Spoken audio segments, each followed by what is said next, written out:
Welcome to Sleep with Myth. Close your eyes and let the world fade away. Tonight we drift beyond time, where gods dream and stories remember their light. They say spring first learned its name in a field where the earth breathed softly and the flowers did not hurry to open. The air there was milk warm, stitched with bees, and the sky was a silver bowl turned gently over the world. In that field, a girl walked with a basket on her arm and a question in her chest, though she could not yet say it aloud. Her name, the one the seasons know, is Kore. In time and in memory she will be called Persephone. But in this moment she is simply a daughter with green in her blood, and the soil, hearing her footfall, thinks, "Here comes the reason I learned to thaw." Kore gathered blooms as if she were arranging sentences for the day to read later. Crocus like tiny lanterns, hyacinth with the fragrance of soft rain, anemone that trembled at everything and therefore told the truth. She paused to listen to a lark write thin music above her and smiled without moving her mouth.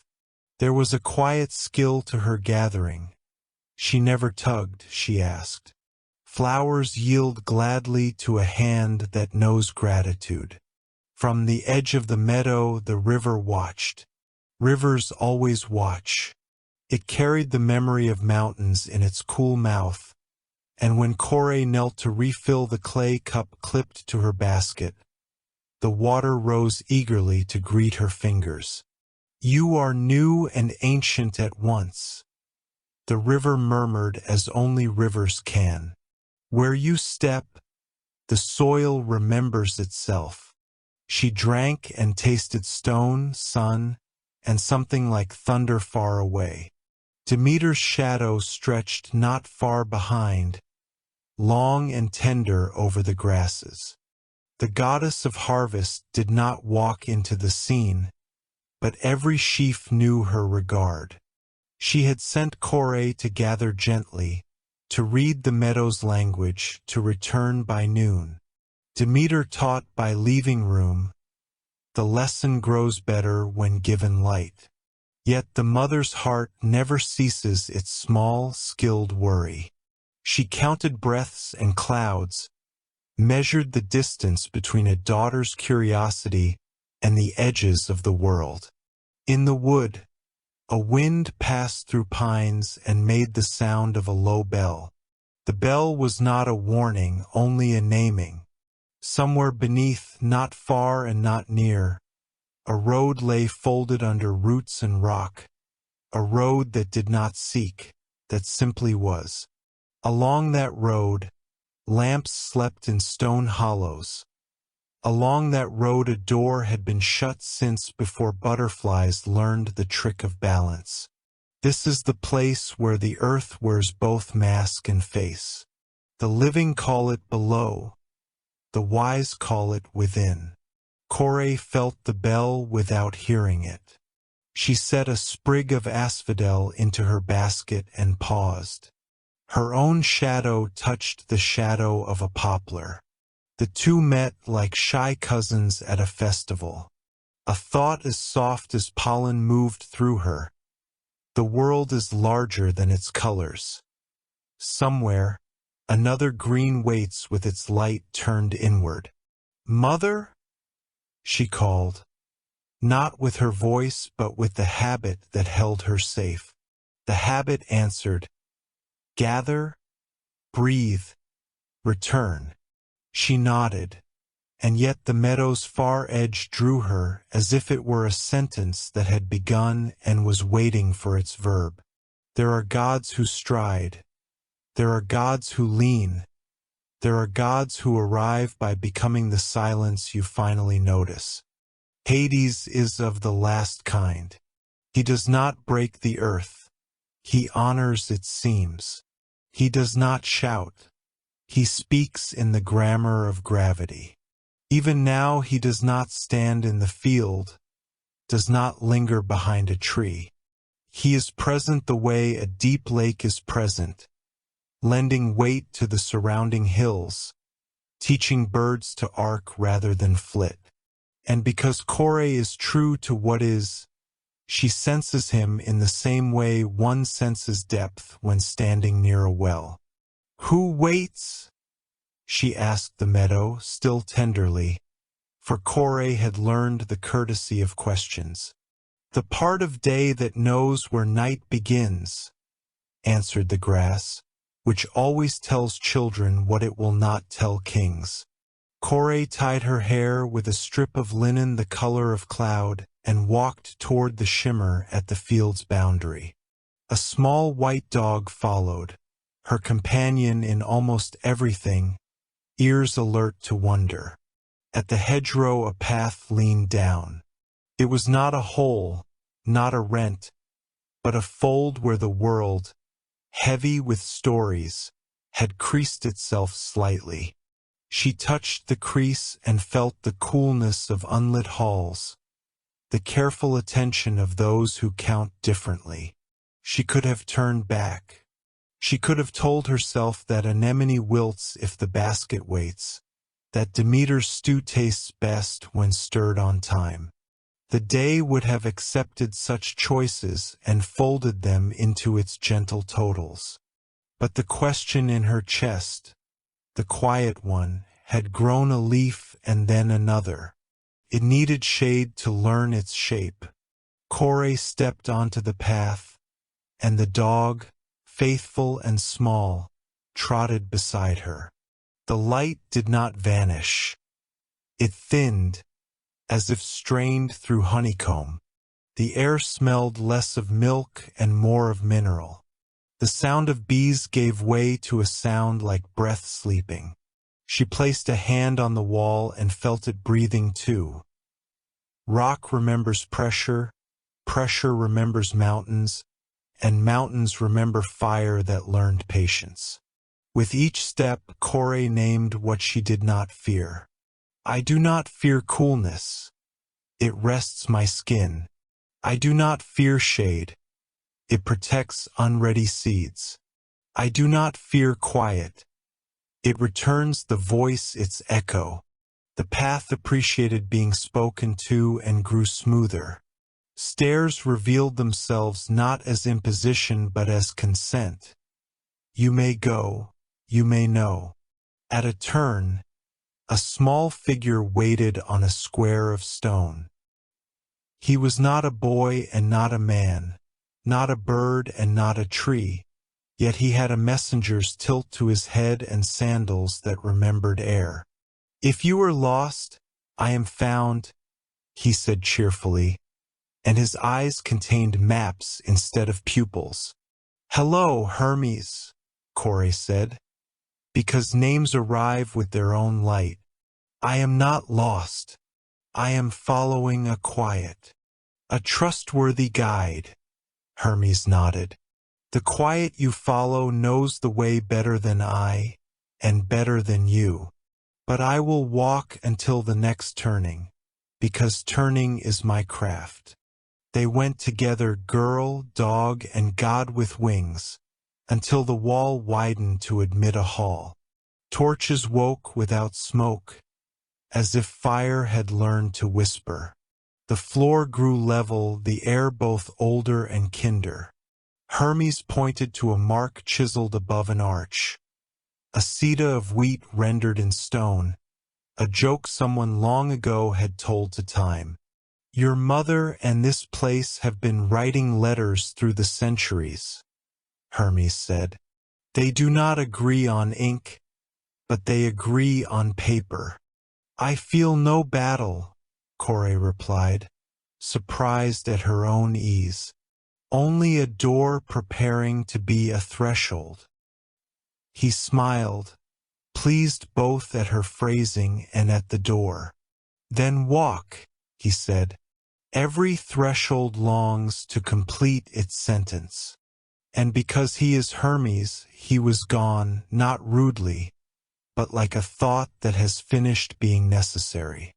Kore stood alone with the dog at her heel. The door was wood so dark it reflected, faintly, the torchlight like dew at night. She lifted the latch and entered a room that did not announce itself, but arrived steadily around her like the steadying of a heart. The ceiling was a shallow dome, painted with stars that were not stars but not stars either, their light a memory of surfaces polished by hands who sang while they worked. The room held a table of stone that looked warmer than wood and chairs with the good manners of old trees. At one end, against the far wall, a harp slept with a cover drawn, and at the other end a tall vase stood with dried branches that still held a delicate curl, like the cuff of a smile. The king was there, not looming, not emptying the room by virtue of his entry. He was seated, speaking softly with a woman whose hair had the color of wheat meant for bread, and whose eyes carried a season of their own. She rose when Kore entered, and in her rising the room felt both older and more alive, a paradox that only true hosts can create. "You are welcome," the queen said first. Her voice had the gentle iron of someone who had learned to bend without breaking. "I am Hecate, who keeps the crossings lit." Kore bowed instinctively because the body often knows what the mind is still thinking about. Hecate's presence was a braid. Hearth, road, and moonlight intertwined. Kore felt her lungs lift as if remembering that breath is a two-part music. Take and return. The king stood, and in his height there was no threat. He was made of night in the way an orchard is made of dusk. Fruit happens because shadows hold the air steady. His eyes did not seize. They received. He did not ask for her name. He waited for it to arrive from her mouth. The hound at his side looked at Kore's small dog and thumped its tail once.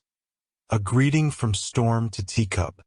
"Hades," Kore said, and the syllables rested on the table as if they had always been meant to sit there. "I am Kore. I know," he answered, not as claim but as accord. "The roots have been speaking to me.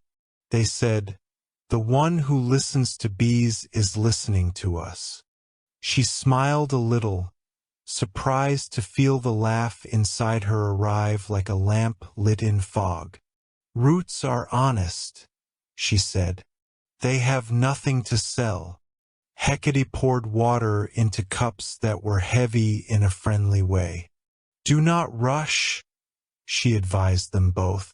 "The ones who need quickness will always be able to find it without you." She set the cups down and then, with a hostess's exact intuition, drifted to another part of the room where she arranged candlesticks that needed no arranging so that the two might learn the shape of their words without an audience. Kore drank and felt the room's temperature become her own. "I walked to see what quiet wanted," she said. "I did not know it would have furniture." Hades's laugh was low and true, a sound that implied orchard again, and caves where seeds write letters to apricots. "Quiet makes a good house when it is trusted," he said. "It keeps and does not hoard." He lifted his hand, not to reach, but to indicate the harp. "Music lives here, too, though not often loud. It is a guest who knows not to wake the old griefs. Old griefs do not mind being woken," Hecate called from her candlesticks, not looking at them, and they smiled because truth, spoken kindly, never embarrasses. The dog curled at Kore's foot and sighed, that small paradox of canine hearts that relax hardest when duty is unnecessary. "The world above is your mother's art," he said. "She has a genius for morning. I have a genius for after. If you sit between us, You will learn the sentence the day has been trying to complete. What is that sentence? Kore asked, curiosity stretching its neck like a swan. That everything returns, Hecate said, placing the last candle. And that returning is not the same as undoing. Kore touched an anemone petal as if it were an eyelid. She felt the bell from the meadow again, gentler now, as if distance had taught it courtesy. A question settled fully in her chest and named itself. How does a seed become a queen without forgetting seed? The torches hummed. The harp, still covered, adjusted one string with the sound wood makes when wood remembers wind.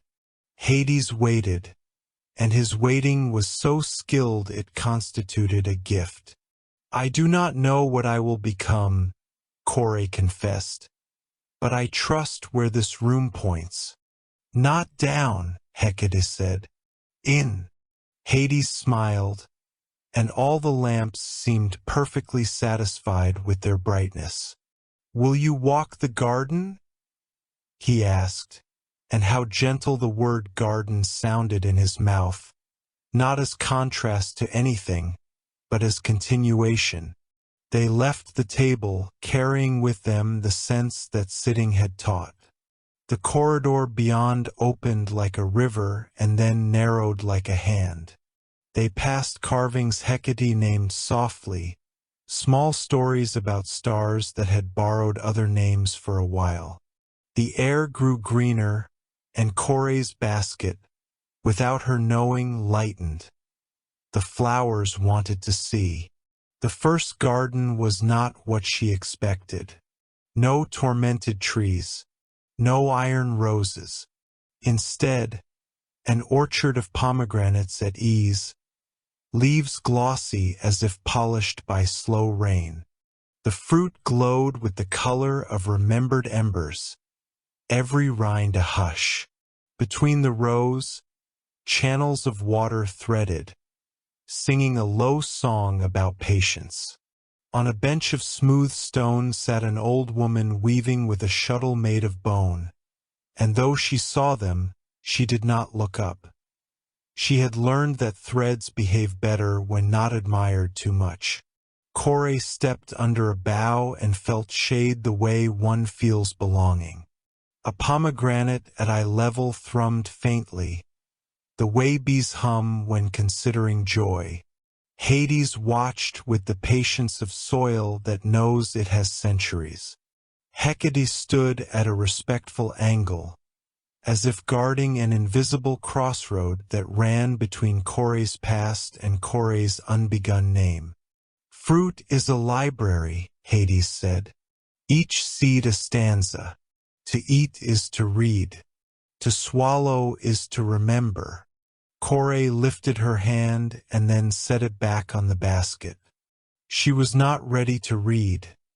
She wanted first to write. And so she turned from the pomegranate and knelt beside the water channel and dipped her fingers. And the water greeted her like an old student who had become a teacher and had no need to mention it. "What will you ask of me?" she inquired of the stream. "To be carried," the stream replied. "Carry us up, carry us down, carry us across. We do not care where stories start if they are cousins." Kore listened and nodded, and in her nod something of the meadow returned, something of Demeter's measured shadow. She stood and met Hades's eyes, again that receiving, and felt unafraid not because danger was absent, but because presence was honest. "Will you walk again tomorrow?" he asked, and Kore heard the gentleness in the word again. Not command, not bargain, but a path laid with lamps. "I will," she said, "if the meadow consents, if the river agrees, if my mother's stew can weather an extra simmer." "It can," said a voice soft as a loaf torn by generous hands, and Demeter stepped from the space where shade widened to make way for love. She had walked quietly with the grace of wheat in wind, and now she stood in the garden of the below without apology and without permission either, for mothers and seasons neither apologize nor ask when the matter is the harvest of their own heart. Hecate inclined her head, pleased to see a map align. Hades bowed with the dignity of orchards at dusk. Kore breathed once, twice, and all three breaths were the same. Gratitude that did not need to find a word before it worked. "Daughter," Demeter said, and the orchard brightened as if the word itself photosynthesized. "You have found a good quiet. Bring back water when you return. And bring the question you cannot yet name. I will make a place for it beside the bread." They walked then, not back, not forward, but along a circle that the world prefers when it wishes to be kind. The torches burned as patiently as before. The door did what doors do when they have been honored. It became a threshold one could trust again. The meadow waited with its larks writing and its grasses telling the true things they tell children. The river lifted its mouth to Kore's hands and learned the taste of stone from below and sky from above in one cup. Evening displayed its long skill, turning light into memory without letting it ache. The basket was heavier now, though not with flowers. It held something like a key but softer. Demeter walked beside her daughter with a stride that matched, neither hurrying nor slowing, and Hecate, somewhere at the perimeter where travelers feel brave, kept the crossings lit without anyone needing to know her hands grew warm with the work. In the west, a single star rehearsed its night duty. In the east, the first blue of evening gathered into a shawl. Kore lifted her face into that shawl and closed her eyes, and in the dark behind her lids she saw the orchard again, the stone table, the harp that slept and yet was never far from waking. She saw the pomegranate's patient throat and felt a seed's quiet ambition, to become without betraying origin. A moth brushed her wrist. She laughed, and the laugh smelled faintly of hyacinth and hearth smoke. "Tomorrow," she told the moth, the meadow, the river, and the room beneath the earth that had been waiting with its good furniture. "Tomorrow I will ask better questions." And the world above and within agreed. Night in the underworld does not arrive. It remembers. Above, darkness gathers itself from horizons and climbs the sky like a careful tide. Below, it is a presence that has learned good manners. It leaves corners for lamps, listens when someone speaks, and arranges its folds so that the timid may pass without finding their fear snagged on anything sharp. Persephone, still Kore to herself when she thinks it, stood at the threshold of that night and felt something like a shawl being set upon her shoulders by a grandmother she had not met and yet recognized by scent alone. Hecate met her with a candle whose flame burned the color of unripe wheat. "The house remembers visitors by their questions," she said, and the flame inclined its small head in agreement. "Ask softly and walk without hurry. The rooms will grow toward you." Persephone nodded. She had slept above under Demeter's summer, where crickets bowed the air and stars made their patient holes in the dark. She had not yet slept here, where the dark was a held breath, and the walls hummed with memories too polite to impose themselves. The small white dog trotted ahead and then returned, testing the corridor for friendliness and returning with the same report each time. Yes. Hades waited in a room the way hearths wait in kitchens. quietly declaring a center. He was not dressed as a king because kingship here was a verb. He wore night the way orchards wear dusk, a workable garment with deep, useful pockets. When Persephone entered, he stood without flourish, as if the standing had been waiting for her to arrive to make sense of itself. "Would you like to know how the hours speak when they are not being counted?" he asked, and though the question sounded vast, it fell lightly into the space, like a ribbon laid upon a table. "Yes," Persephone said before she thought about whether the word might be too quick or too bold. The yes had been waiting for years above ground, in meadows and kitchens, at the edge of rivers and at thresholds that did not yet admit. Came out now as easily as a lark's first note. Hecate set the candle into a niche where it made a low bell of light. "The hours will walk if you do," she said. "They like company that does not measure them." They began where beginning seemed least likely, by the river that forgets. Hecate named it without solemnity. "Lethe," she said, and the water nodded in its entire length. It was clear without shining, the kind of water that refuses to flatter itself. It moved with an authority born not of force but of practice. On its banks grew plants that resembled herbs the living use for teas, but whose scents did not travel with steam. They traveled with breath. Persephone knelt and the small dog mirrored her, ears forward, paws neatly placed by doctrine. "Is it unkind?" she whispered, not wanting to wake something that might be sleeping behind the water's face. "Lethe removes ache from what cannot be held any longer," Hecate answered. "It is a broom, not a blade." "What is taken returns?" Persephone asked, and felt herself sounding like a child trying to rescue a toy from the notion of sharing.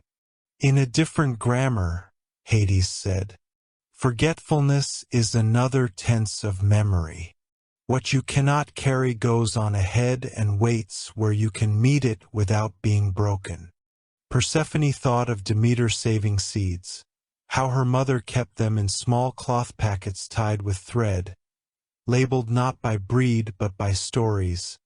The year the hail waited, the spring the river wrote its name twice. Her mother called it inventory. Persephone always suspected it was liturgy. She dipped 2 fingers into Lethe and withdrew them wet, and the water felt like a letter that someone had folded skillfully, so that to open it was a pleasure. "Will I forget?" she asked, concerned perhaps that her mother might be erased by a kind river's tidy work. Hecate touched Persephone's shoulder. "You will learn to let what is heavy take its turn." They walked then to another river, one whose voice seemed to travel over their skin rather than into their ears. "Mnemosyne," Hades named, and even the walls listened. This water carried brightness not visible as light but present as the feeling of being recognized from a distance and not having to wave. Persephone leaned in, and the scent was like cedar and bread and summer bindweed. It smelled like keeping. "Drink," Hades invited. "But sip. The vessel that drinks memory must be a vessel that can also set it down." Persephone sipped. For a flicker of a moment she was small again, dirt under every nail, Demeter's laugh ringing like copper, the meadow wearing its first bees. Then she was not small, she was exactly now, and the memory did not leave with a slam but with the click a well-made door makes when it knows your hand. She breathed out and realized she had been holding her breath since the river's name was spoken. "Lethe and Mnemosyne make a circle," Hecate said. Between them language lives. Between them, oaths do not bleed and griefs do not rot. Between them, kings are gentle. She glanced toward Hades, and there was in it the companionable irony of old counselors who can still be pleased. If you drink one without the other, Hades added, you begin to mistake the house for the door. Persephone smiled at the image and thought, I would like to learn the house so well that doors recognize me and open before I lift my hand. She did not say this aloud. It seemed like a vow that should observe its first silence as it arrived. They climbed a stair carved with gentle treads, the kind that respect tired bodies and difficult thoughts. On the third landing, Hecate stopped and pointed with her chin to a mural faded by centuries of careful looking. Figures moved across it in simple lines.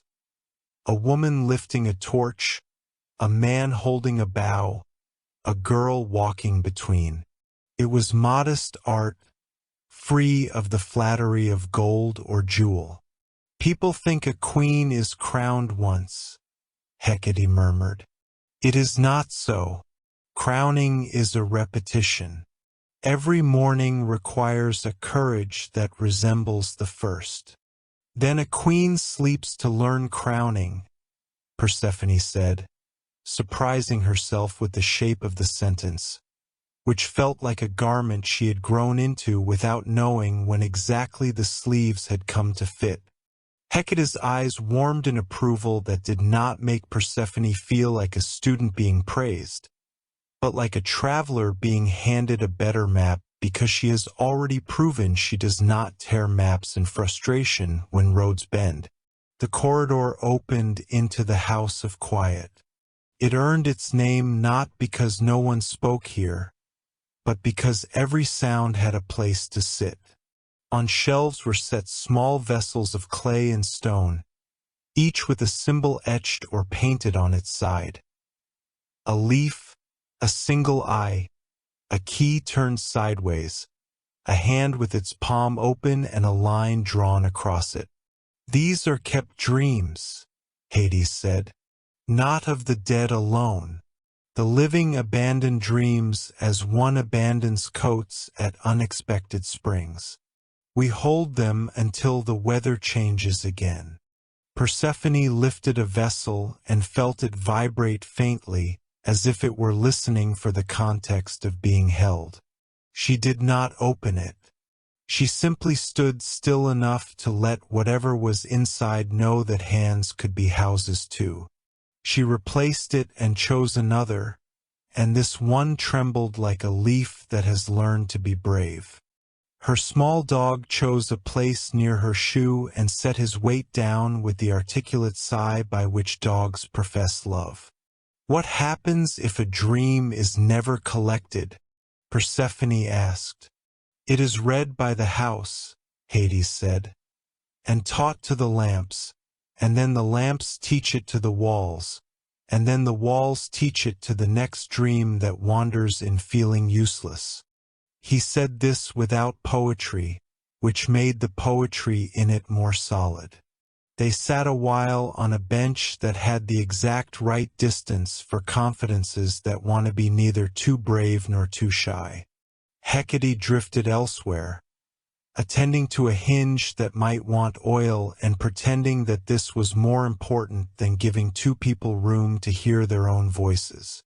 Persephone and Hades did not fill the silence too quickly. They let it become a broth that strengthens the body if one is patient. My mother calls me Kore as if saying it could keep a certain light on any table I leave, Persephone said finally. I do not think she is wrong, but there is a hallway between Kore and whatever else I am becoming. I do not want to run. I want to learn the handrails. Hades looked at her the way orchards look at dusk. There are chairs at my table for both names, he said.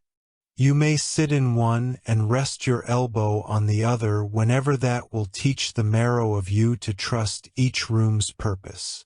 He did not say queen. The word arrived in the space between them anyway and behaved well, as if it, too, had been told to wait its turn in a house that knows how to host. Persephone felt no crown descend. Instead, she felt her spine discover its own height.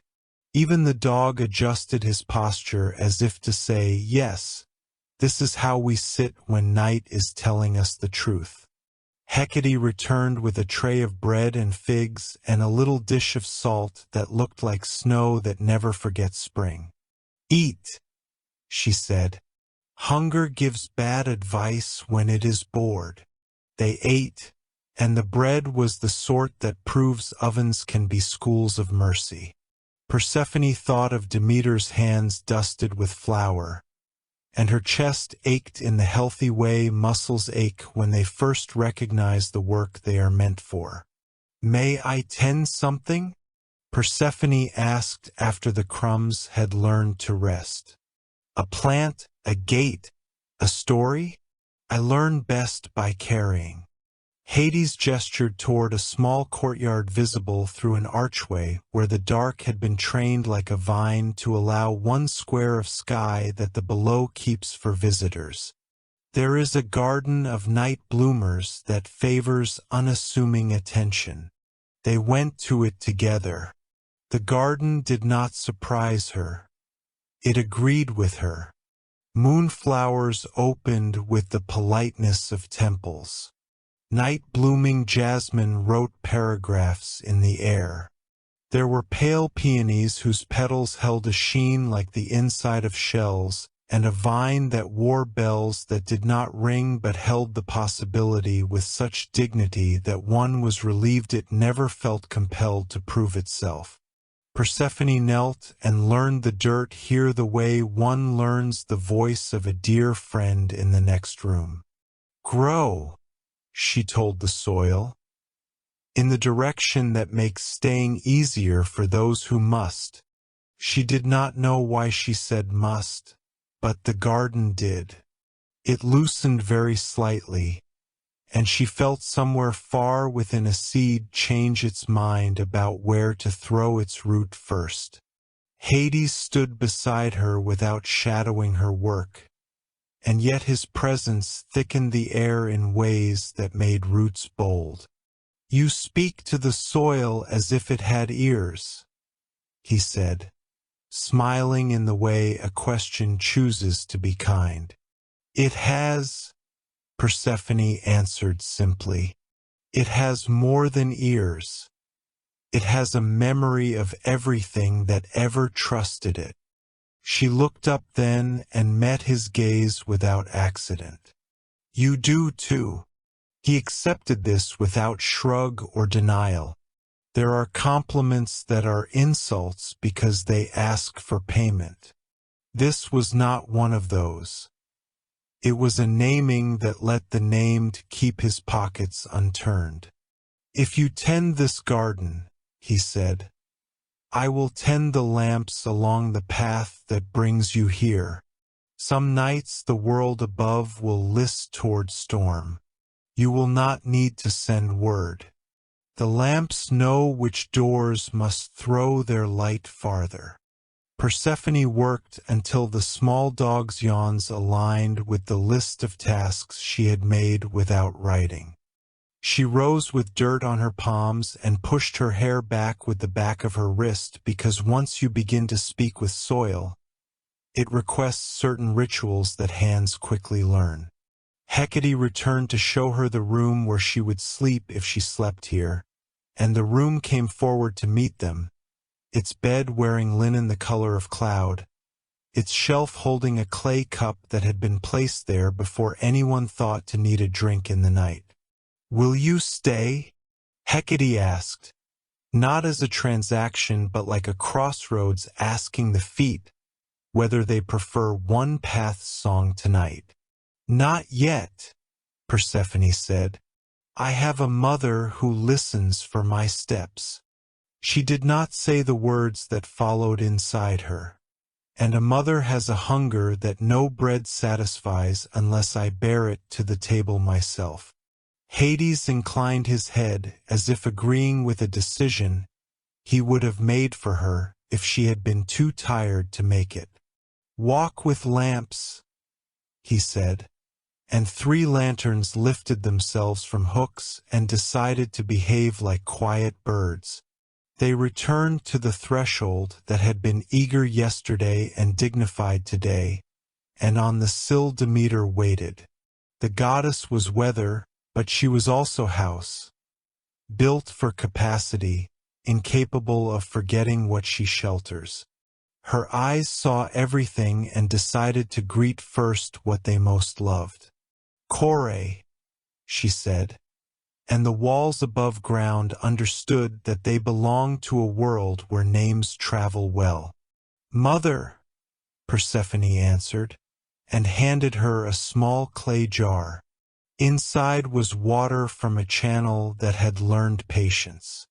Demeter felt its weight and learned a new recipe in the registering of it. "This will teach soup how to be twice as nourishing without growing heavy," she said, half to herself and half to kitchens in general.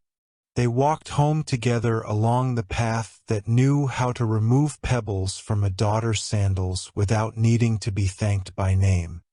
Between them traveled the silence of 2 women who understand that questions have their own clocks. The small dog patrolled Joy by trotting a little ahead and then returning with reports. Safe, safe, safer than safe, safer still. At the cottage, Demeter set the jar on the table as if it were another guest. She did not interrogate the night for what it had taught. She opened the bread box, counted figs, set water to boil with a pinch of salt that could have been snow in a story where winter is only generous. "Did you meet rooms that keep their promises?" she asked, and that was enough, because it is the best question anyone can ask another at the end of a long day. "I did," Persephone said. She told of a garden that opened like a paragraph beginning with a blessing. She told of a room where dreams consented to be stored without being shamed. She told of rivers that did their work without violence. She did not tell of a gaze that received, of a table that waited without impatience, of a word that was not said and yet made itself a chair.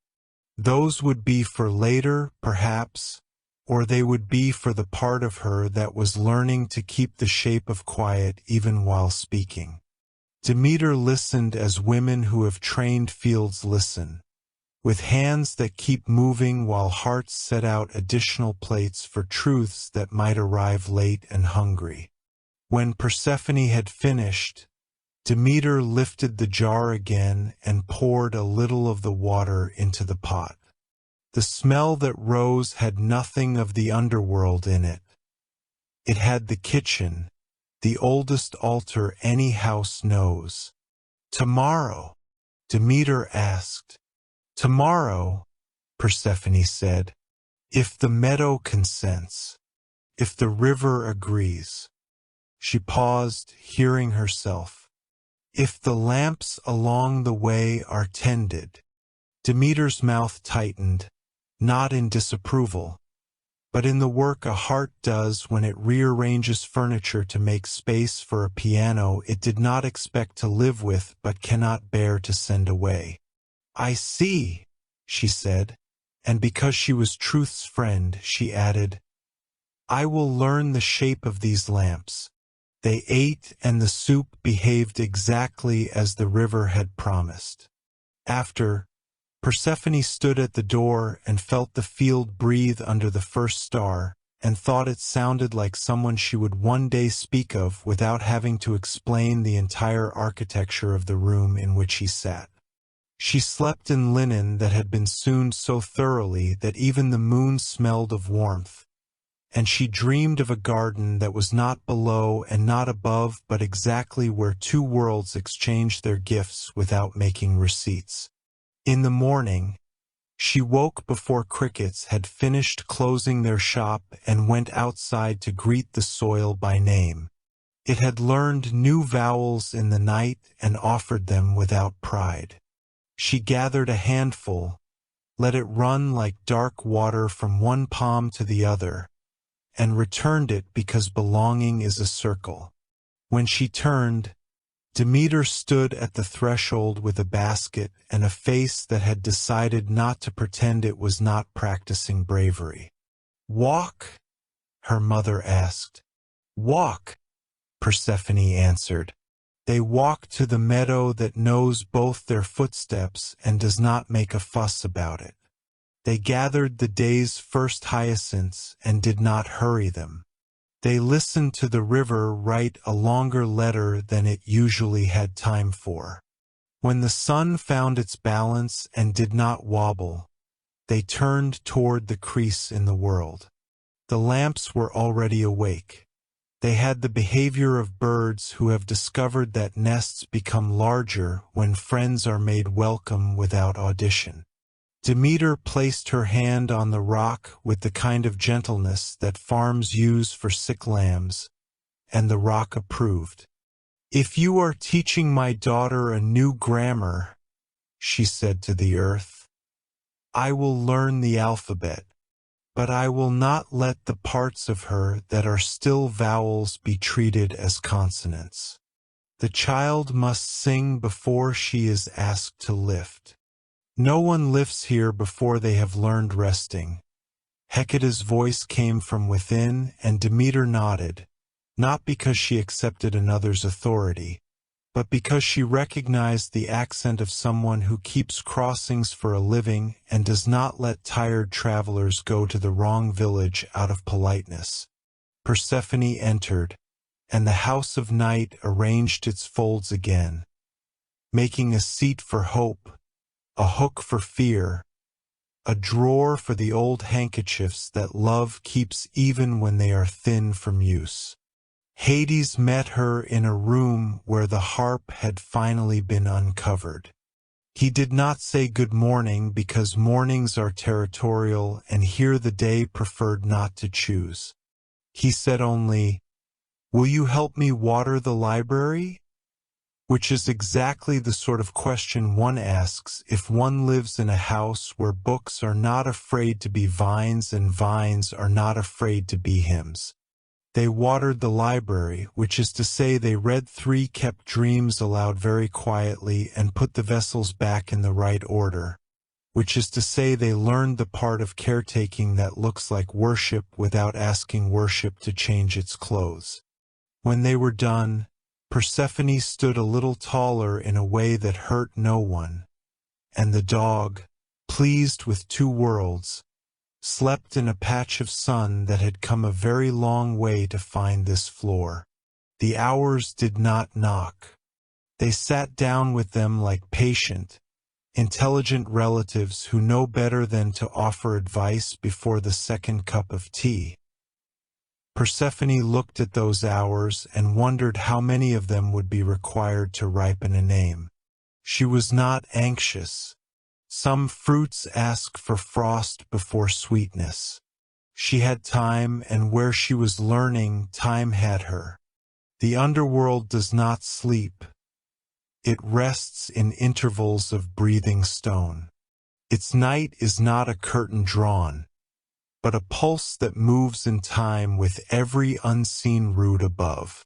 Persephone, no longer entirely Kore, woke to that pulse as one wakes to one's own heartbeat after a long silence.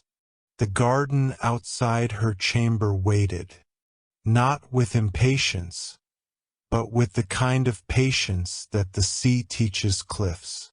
The soil hummed faintly beneath her bare feet. The air smelled of earth's long thoughts. Every petal that opened did so with the care of someone saying a sacred word. When she stepped into the courtyard, She found Hades tending to a row of night lilies. He worked without crown or robe, only with hands that understood the ceremony of gentleness. The lamps above flickered, but not from wind, rather from attention. They liked to watch those who treated darkness kindly. "You keep this place as if it were alive," Persephone said softly. "It is," Hades replied. "Everything here grows because it is remembered. The forgotten cannot live long, not even below the ground." She knelt beside him, touching a bloom whose white petals shimmered faintly with blue. "Then memory is sunlight," she whispered. "And forgetting," Hades said, "is the shade that lets roots grow strong." They worked together for a time, saying nothing more. The rhythm of watering and trimming filled the air with the music of unspoken accord. Her small white dog chased a beetle made of bronze that ticked like a clock when it walked. Hecate watched from the archway, silent, her face unreadable, as though measuring whether this stillness was healing or beginning. When the work was done, Hades handed her a small seed. It was unlike any she had seen, dark as ink, smooth as a raindrop. "It fell from no tree," he said. "It grew in the hand of time itself. I call it the seed of pause. If you plant it, something will grow that neither dies nor blooms, but remembers both." Persephone turned the seed in her palm. "And what do you wish me to do with it?" He smiled faintly. "Wish is the wrong word. The seed has no master. It listens to intent." She thought of her mother's fields, of wheat that bowed before the wind, of every dawn she had taken for granted. Then she looked down at the soil that smelled like stories too patient for speech. Slowly, she pressed the seed into the earth. Nothing happened. No light, no sound. Only a small tremor, as if the world exhaled. "It's enough," Hades said. "The most faithful things bloom when no one insists on seeing them." That night, Persephone could not sleep. Dreams swam near, half-formed, and vanished when she tried to catch them. She rose and went walking through the Underworld's quiet halls. Torches dimmed as she passed, not out of fear, but respect. The silence was so complete it seemed like a living being beside her. At the end of a corridor, she found the Hall of Echoes. It was filled with voices that did not speak words, only feelings. The hum of prayers unfinished, the sighs of promises half-kept. On a pedestal at the center stood a single fruit, a pomegranate, its skin deep red, veins glistening like frozen fire. She knew it immediately. Even if she had never seen one before, something in her blood recognized it. A whisper rose from the walls. The fruit of return. The fruit of staying. Persephone reached toward it, then stopped. She could feel its weight without touching it. It was the same pull as the meadow's sunlight, the same rhythm as her own breath. Hecate appeared beside her, quiet as smoke. "It is not forbidden," she said, "but it is a sentence with two verbs, one spoken, one waiting." Persephone turned to her. "And which am I now?" Hecate's eyes glimmered like lanterns behind mist. The pause between them. For the first time, Persephone understood that balance was not a stillness, but a motion held in grace. She bowed her head and left the fruit untouched. Above, the world changed. Demeter walked through fields that had begun to yellow at the edges. The air, once soft and golden, carried a chill that bit gently like an afterthought.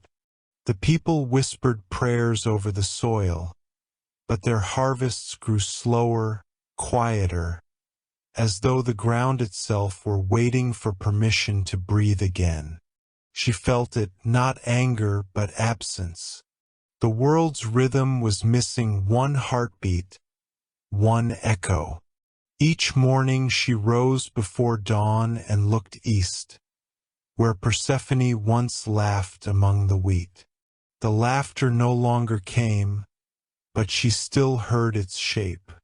And every night she whispered her daughter's name into the wind, not to call her back, but to remind the sky that she was real. "Sleep, my seed," she murmured one evening, resting her hand on the earth. "Dream where you must. I will keep the sun lit until you return." Below, time folded differently. Persephone's days were long and gentle. She tended to the night bloomers, fed the garden streams, and learned the songs of minerals. She sat with Hades at quiet meals where no food was wasted, and no silence demanded to be filled. Once, she asked, "Do the dead ever envy the living?" Hades thought a moment. "Sometimes," he said, "but only for their forgetting. Life burns quickly. Memory burns forever. The dead rest in the smoke of what was." "And what of you?" she asked. "Do you envy the light?" He smiled. "I have no need to envy what I already shelter. Every beam that falls above is born here first, in the dark's imagination." His words unsettled her, but not in fear. It was a new kind of awe, the realization that light was not the opposite of shadow, but its completion. That evening, she returned to the garden and found, where the seed of pause had been planted, a sprout no taller than her finger. She smiled. The garden had answered her. Days passed, if days they could be called. Seasons above faltered. Autumn arrived too soon, and spring refused to bloom. Demeter's grief thickened the air. The world became hungry. Zeus called to her from his high hall. "Sister of the grain, the mortals wither. Must the earth starve with you?" Demeter replied, "Then let them learn what it means when love descends beneath bloom." Even the thunder hesitated before answering. One night, Persephone dreamt she was walking through two meadows at once, one golden, one silver. The rivers crossed. The flowers whispered both names she had carried. In her hand appeared the pomegranate again, glistening and alive. She looked into its skin and saw her reflection not as Kore, not yet as queen, but as something between, a seed waiting to ripen into itself. She bit into it. The taste was like remembering and forgetting at once. Sweet as summer, sharp as frost. The juice ran down her wrist, red as dawn seen through snow. When she woke, the world around her trembled. Not in fear, but in recognition. The seed she had planted now glowed faintly, its leaves whispering her name back to her. Hades found her there, kneeling by the light. "You have eaten?" he asked. "I have," she said simply. Not because I was commanded, but because I wished to know how staying feels. He bowed his head not in triumph but reverence. Then you are no longer visiting, Persephone. You are the heartbeat of two worlds. Above, Demeter stirred. The wind carried the faintest echo of her daughter's laughter, soft, steady, unbroken. She looked toward the horizon, where the first snow of grief began to fall. Then so be it, she whispered. Let the world sleep until love learns to wake again. And the earth obeyed. Winter was born not as punishment, but as prayer. Persephone stood in her garden beneath the bloom that did not die. The pomegranate tree beside her now bore fruit like lanterns, glowing faintly in the shadowed air. She touched one gently and smiled. This is how balance breathes, she said, and the garden, the stone, the roots, and even the silent dark answered her. By growing, beneath the bloom, the silence of the underworld changed its shape. It was no longer an emptiness waiting to be filled but a living room, breathing with slow intention. Persephone rose before the lamps woke, before even the rivers remembered to hum, and felt the floor warm under her feet. The stone did not resist her anymore. It received her weight like a heartbeat welcoming its echo. The seed she had planted glowed faintly in the courtyard, a quiet silver that refused to fade or flare. When she bent close, it murmured her name, not as invocation but as fact. The earth had learned her voice. Hecate found her there, fingers buried in soil still wet from the night's memory. The roots have chosen, the witch said softly. They know who listens without asking. I only hear what is already speaking, Persephone answered. That, Hecate smiled, is the difference between a visitor and a queen. When she entered the hall, Hades stood by the mirror of black water that served as both throne and window. The reflection showed not his face but the world above. Stalks of wheat bent beneath thin frost, Demeter walking through a field that waited without blame. She dreams of you, Hades said, even when she curses the sky for stealing her warmth. Persephone watched the image without reaching for it. She must dream, she said. Dreaming is the only way the living practice descent. The mirror rippled.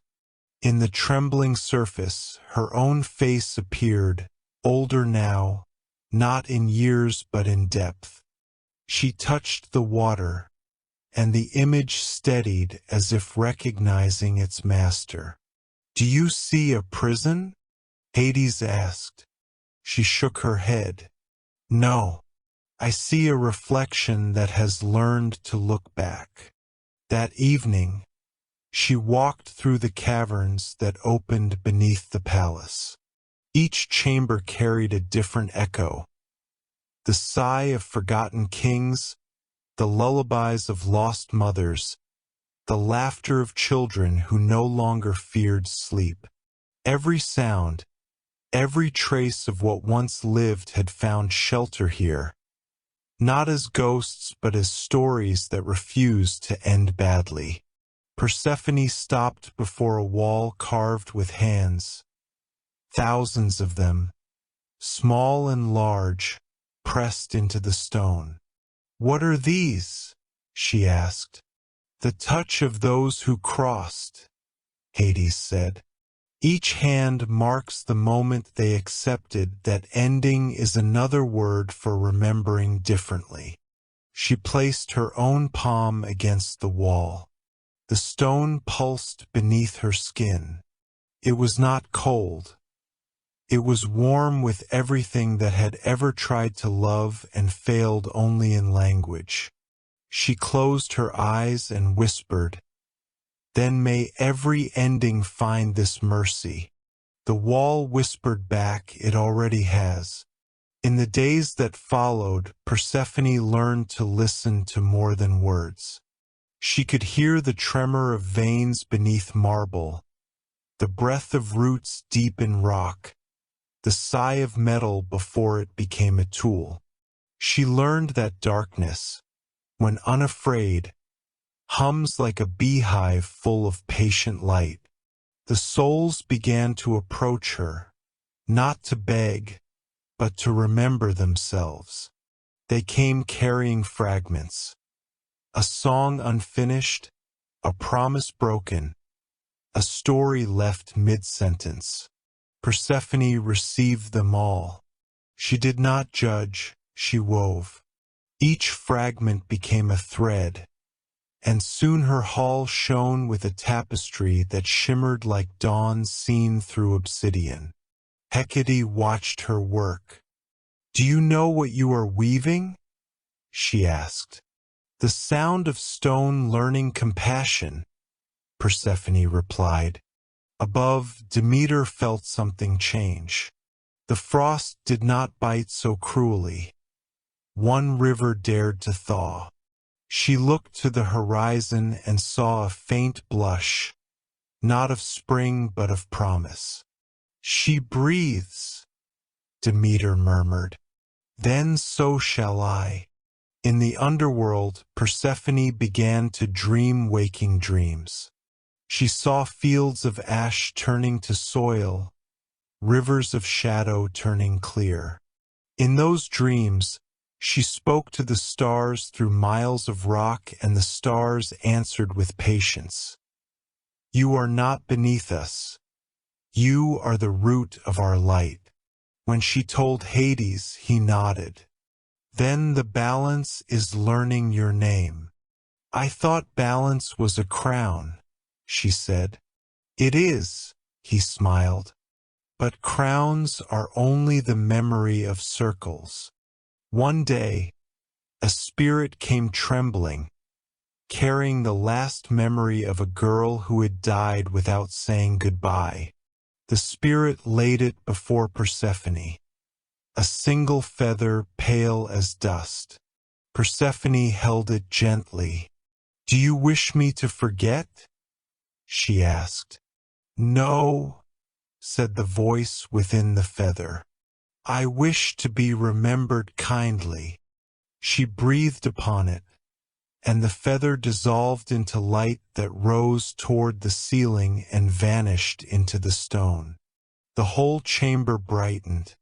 Hecate whispered, "Every kindness teaches the dark a new color." Persephone smiled. "Then let it be endless." That night she stood at the gates of the underworld. The threshold was wide open. The path to the upper world shimmered with frost and possibility. She could have walked through. The earth above called with every scent of rain and wheat, every echo of her mother's voice. But she stayed. "I am not lost," she said to the horizon. "I am the bridge that breathes between worlds." The gate closed not with finality, but with trust. Seasons changed again. Above, the first shoots of green dared the snow. Below, the garden beneath the bloom flourished. The seed of pause had become a tree whose branches held both blossoms and fruit at once. Life and rest sharing one body. Hades approached her beneath its boughs. "What will you name it?" he asked. Persephone thought a long while. "The tree does not need a name," she said. "It already answers when called by silence." They stood together, Two lights folded into one shadow.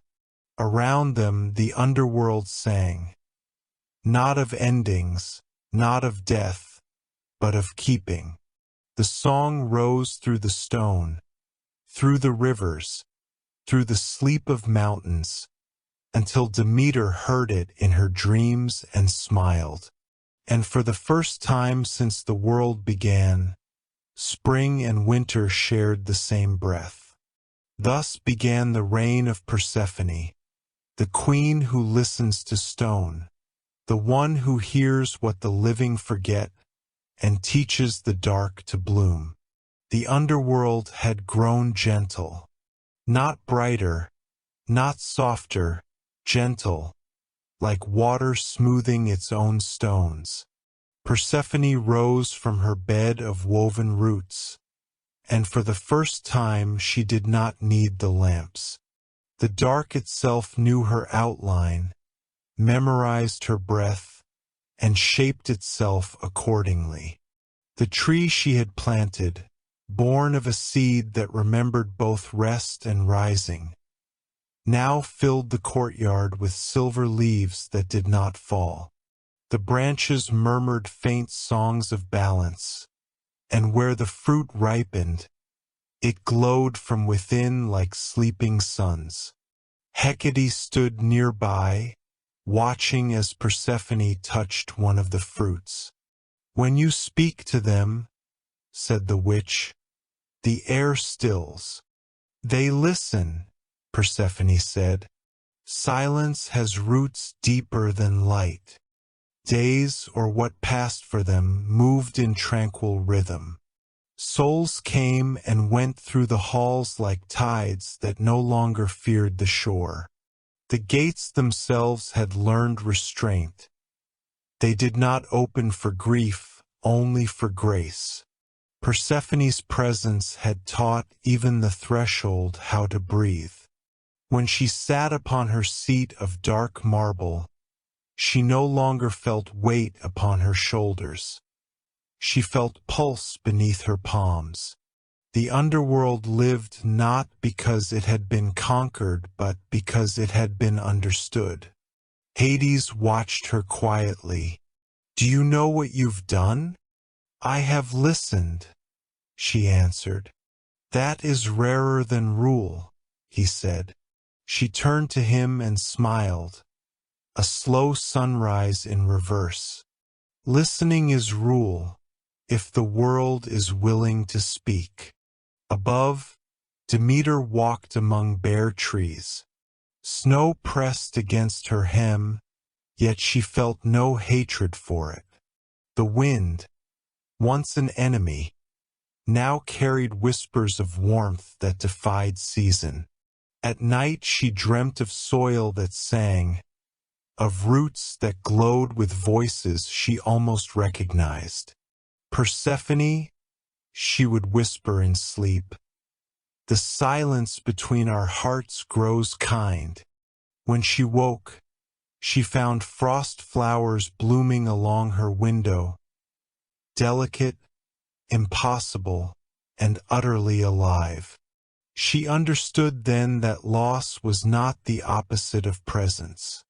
It was the form presence wore when it needed to travel unseen. Below, Persephone tended her garden. Each blossom now mirrored a season above. One petal green, another gold, another the white of snow before dawn. The pomegranate tree hummed softly beside her, heavy with fruit that refused to spoil. As she watered the soil, she heard voices rising from beneath, the whispers of the dead. But they no longer mourned. They told stories. Stories of their last songs, their favorite smells, the first faces they saw when waking to the underworld's calm light. She listened to each one and planted their memory in the air. With every story, a new flower opened. "Do they remember their sorrow?" she asked Hecate. "They do," said the witch. but they remember it kindly. One evening, Hades brought her a small vessel carved from onyx. "A gift," he said. "It holds no water, no flame, only quiet. Use it when you wish the world to hear without words." Persephone lifted the vessel, and indeed, when she tilted it, the silence that poured out was thick enough to bend light. She held it above the garden, letting the quiet fall like rain. Where it touched, the flowers straightened, the air cooled, and the ground sighed with peace. "This is what mortals call prayer," she said. Hades nodded. "Theirs begins in words, ours ends in them." Above, the mortals stirred. In fields once barren, buds appeared, not of color but of courage. The wind softened, rivers loosened. A season that had forgotten how to return found its way home. Demeter felt it in her chest first, a tremor small and warm. She knelt and pressed her ear to the ground. Her daughter's voice came faint and clear, carried through root and rock in patience. "Mother, sleep is not absence. It is the breath between heartbeats. Let the world rest when it must." Demeter wept, but the tears fell not in grief, but gratitude. Where they touched, crocuses opened, shy and bright. Below, Persephone sat beside the river Mnemosyne. She traced her reflection on the surface and saw two faces overlapping, Kore and Queen, innocence and infinity, neither erased nor divided. "You have learned to be both," Hecate said behind her. "Is that balance?" Persephone asked. "No," said Hecate. "It is wholeness. Balance wavers. Wholeness breathes." Persephone dipped her hand into the water, and the ripples carried visions of the world above. Demeter smiling through frost, mortals lighting candles in new gratitude, fields sleeping without fear. The underworld hummed in approval. That night, Persephone walked alone through the deepest caverns, places where even Hecate's light hesitated. She came to a chamber where the walls shone faintly with trapped starlight. At its center stood a single stone altar, unadorned, quiet. Upon it lay nothing but a small bloom, one that glowed without color. When she touched it, the entire chamber exhaled. The stars pulsing within the stone aligned for the briefest moment, like a heartbeat syncing with hers. She understood then. Silence is not empty, it is full of waiting. From that day, the underworld began to hum differently. Where once there had been cold, now there was stillness that comforted. Where once there had been fear, now there was awe. The souls began to call her by many names: the listener in the deep, the mother of rest, the bloom beneath the bloom. But she called herself simply Persephone. Above, Demeter set down her sickle and looked toward the east. The horizon bled gold into the snow. She whispered, "Wake gently," and the world obeyed. When Persephone returned to her tree, she found one fruit fallen. It did not rot. It sang. She broke it open, and inside were seeds of light, small, glowing, infinite. She scattered them across the courtyard. Where they landed, new constellations took root, mapping not the sky but the soul. Hades came to stand beside her. "You've given the dead stars," he said. "They were always theirs," she replied. "I only reminded them." From the deepest corner of the realm, the sound of stone breathing rose again, the oldest rhythm of creation. Persephone closed her eyes and listened until her heart matched it perfectly. In that silence, the universe learned its gentlest truth, that even death can bloom if someone listens long enough. When the first breath of dawn touched the underworld, it was not seen, only felt. A tremor like the whisper of old stars ran through the stone. The rivers paused mid-song, the lamps lowered their glow, and even the roots listened.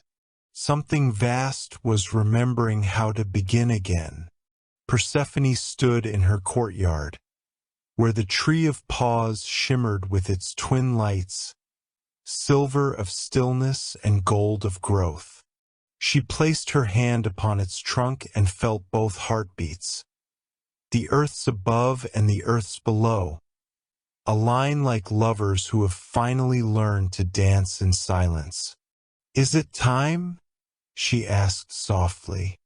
Hecate's voice drifted from behind her, quiet and knowing. "The cycle waits for no one, not even queens. It begins the moment you breathe differently." Persephone exhaled. Her breath carried warmth that the dark had never known. The underworld responded like a creature long asleep. From the ceilings of its caverns, soft light bloomed, not harsh but tender, as if remembering how to be gentle after centuries of restraint. The souls stirred and rose, not to flee, but to stand. For the first time, they felt the hum of the living pass through them and did not ache from it. Hades appeared beside her, his cloak woven from night so deep it shimmered with all the stars that light had forgotten. His eyes met hers. No command, no question, only the understanding that comes when two keep the same silence. "You will go," he said, "and the world will wake." "And you?" she asked. "I will stay. Someone must keep the dream steady while the light learns to walk again." She smiled. "Then I will carry your silence with me." "And I," he replied, "will keep your voice in every shadow." The gates of the underworld opened, not with thunder, but with patience.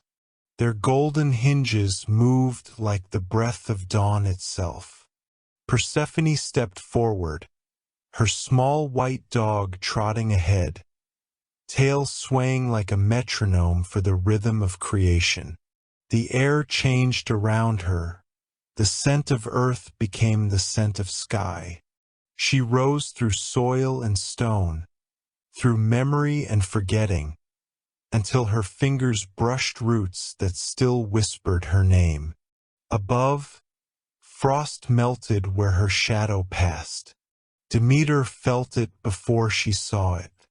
The ground beneath her pulse quickened. The wheat seeds she had buried in despair stirred. She fell to her knees, pressing her palms into the earth.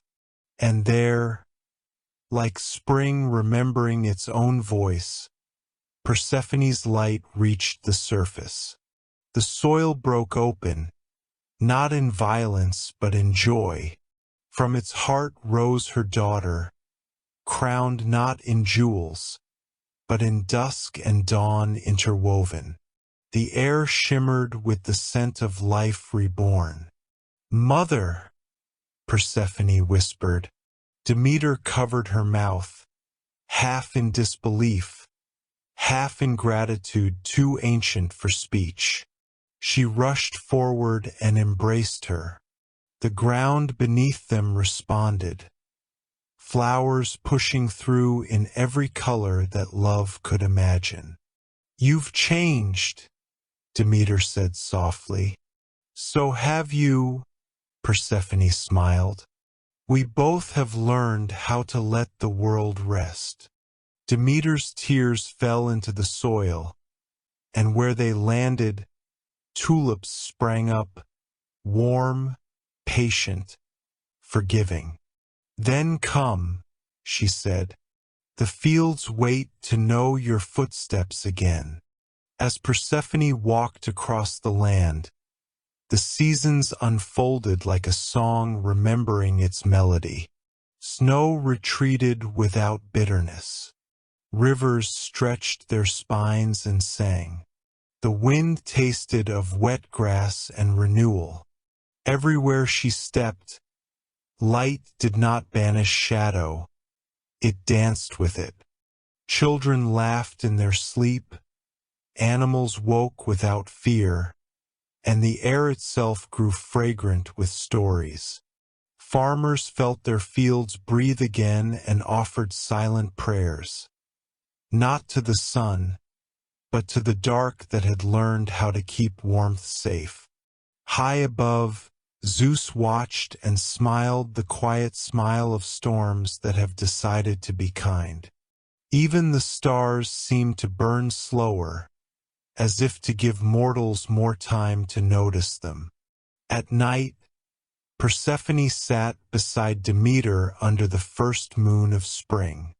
They shared bread, figs, and a bowl of pomegranate seeds that glowed faintly like distant embers.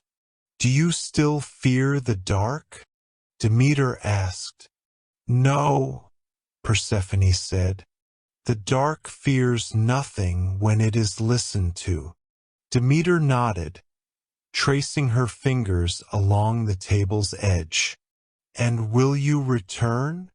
Persephone looked toward the horizon, where dusk kissed dawn. "I must. Life without rest is noise. But I will return with every seed, every dream, every silence that remembers love." The moonlight caught her eyes, and for the first time, Demeter saw not her child nor a goddess, but something wider, a balance vast enough to cradle the world itself. When Persephone descended again months later, the path no longer felt cold. The stones glowed softly beneath her steps. Hades waited, standing in the quiet between torches. "The world is awake?" he asked. "It sleeps now in peace," she said. "Then we are whole," he replied. Persephone smiled and reached for his hand. Together they walked into the heart of the underworld, where the tree of paws waited, its roots drinking from both life and death, its leaves whispering lullabies to the stars above. And so it continued. When Persephone rose, the world blossomed. When she returned, it rested. The mortals called it the rhythm of seasons. The gods called it the covenant of balance. But to Persephone and Demeter it was simply love, spoken in two languages that always understood each other. Years became centuries. Centuries softened into memory. But every spring, when the first flowers pierce the frost, they whisper her name, not as a goddess, but as a promise kept. Persephone, the queen who learned that silence is the mother of song, the bloom that teaches even death to dream. Thank you for listening to Sleep with Myth.